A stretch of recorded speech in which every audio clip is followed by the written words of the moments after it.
ಇವತ್ತೇನು ಕರ್ನಾಟಕ ಸರ್ಕಾರ ಹೊಲೆಮಾದಿಗರ ಒಂದು ಒಳ ಮೀಸಲಾತಿಗಾಗಿ ಅವರ ಜನಸಂಖ್ಯೆ ಹೆಂಗೈತೈತೆ ಒಂದು ಜಾತಿ ಗಣತಿಯನ್ನ ಪ್ರಾರಂಭ ಮಾಡ್ಯಾರ. ಜಾತಿ ಗಣತಿಯಲ್ಲಿ ಬಹಳಷ್ಟು ಲೋಪದೋಷಗಳು ಕಂಡು ಬರಕತ್ತಾವ. ಇವತ್ತು ಕಳೆದ 5ನೇ ತಾರೀಕಿನಿಂದ ಇಲ್ಲಿವರೆಗೂ ನಾವು ಎಲ್ಲ ಹಳ್ಳಿಗೆ ಅಡ್ಡಾಡಕತ್ತೀವಿ. ಹೆಚ್ಚು ಕಡಿಮೆ ಸರ್ವೆಗೆ ಬಂದಿರತಕ್ಕಂತ ಏನು ಸರ್ಕಾರದಿಂದ ನಿಯೋಜನೆಗೊಂಡಿರ್ತಕ್ಕಂಥ ಏನು ಅವ್ರ ಕೆಲಸಗಾರದಾರಲ್ಲ, ಇಲ್ಲಿ ಸಿಕ್ಕಾಪಟ್ಟಿ ಗಣತಿದಾರ ಏನದಾರಲ್ಲ ಅವ್ರದ್ದು ಸಿಕ್ಕಾಪಟ್ಟಿ ಸರ್ವರ್ ಬಿಜಿ ಐತಿ, ನೆಟ್ವರ್ಕ್ ಎಲ್ಲಿನೂ ಬರ್ತಾ ಇಲ್ಲ. ಆ ನಂತರ ಒಂದು ಮನಿ ಒಳಗಡೆ ತಂದೆ ತಾಯಿಯ ಆಧಾರ್ ಕಾರ್ಡ್ಗಳು ಇರ್ತಾವ, ಮಕ್ಕಳ ಆಧಾರ್ ಕಾರ್ಡ್ ಇರಂಗಿಲ್ಲ. ಹಂಗಾಗಿ ಆ ಮಕ್ಕಳದ ಸರ್ವೆನ ಬಿಟ್ಟು ಹೊಂಟಾರ.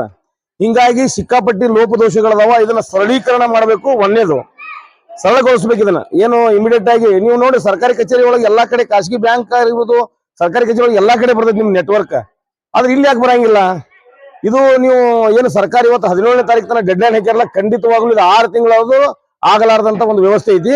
ಅದಷ್ಟೇ ಅಲ್ದನ ನಾನು ನಮ್ಮ ಏನು ಈ ಭಾಗದಲ್ಲಿ ಇರ್ತಕ್ಕಂಥ ಬಾಗಲಕೋಟೆ ಜಿಲ್ಲೆ ಇಲ್ಲಿ ಇರ್ತಕ್ಕಂಥ ಎಲ್ಲಾ ನಮ್ಮ ದಲಿತ ಬಾಂಧವರಲ್ಲಿ ವಿನಂತಿ ಮಾಡ್ಕೋತೀನಿ. ನಿಮ್ಮ 108 ಜಾತಿಗಳದಾವ, 108 ಜಾತಿಗಳದಾವ, 108 ಅಡ್ರೆಸ್ಗಳದಾವ ನಮ್ಮಲ್ಲಿ.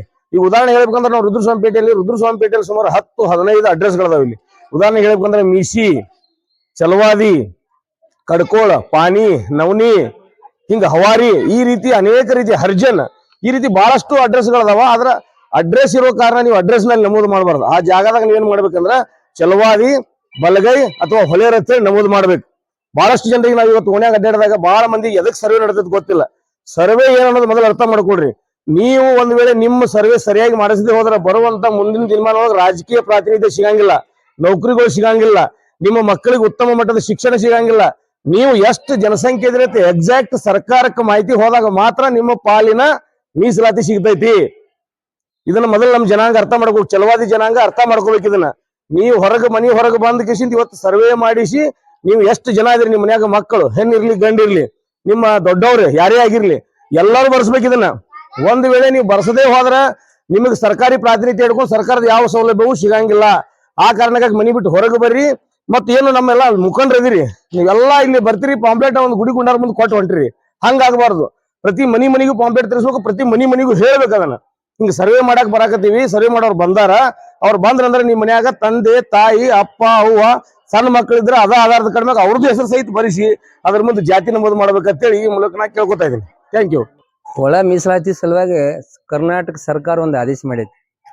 ವಾರ್ಡ್ ಹೋಗಿ ಮನೆ ಹೋಗಿ ಸರ್ವೆ ಮಾಡತ್ತೇಳಿ ಒಂದು ಆದೇಶ ಆದಾಗ ಈಗ ಸರಿಯಾಗಿ ಗಣತಿನ ಸರಿ ಆಗುವುದಾದ್ರ ಹೆಂಗಾರ ಯಾಕತ್ ಹೇಳ್ರಲ್ಲ.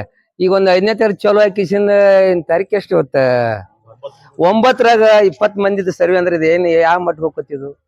ಮತ್ತೆ ಸರಿಯಾಗಿ ಇದು ಮಾರ್ಗದರ್ಶನ ಸರಿ ಇಲ್ಲ ಇದು. ಮತ್ತೆ ಎಲ್ಲರಿಗೂ ಅವೇರ್ನೆಸ್ ಮಾಡ್ಬೇಕಾಗ್ತದ್ರಿ. ಒಂದು ಜಾತಿ ಒಂದು 30-37 ಕೋಡ್ ನಂಬರ್ ಅದಾವ.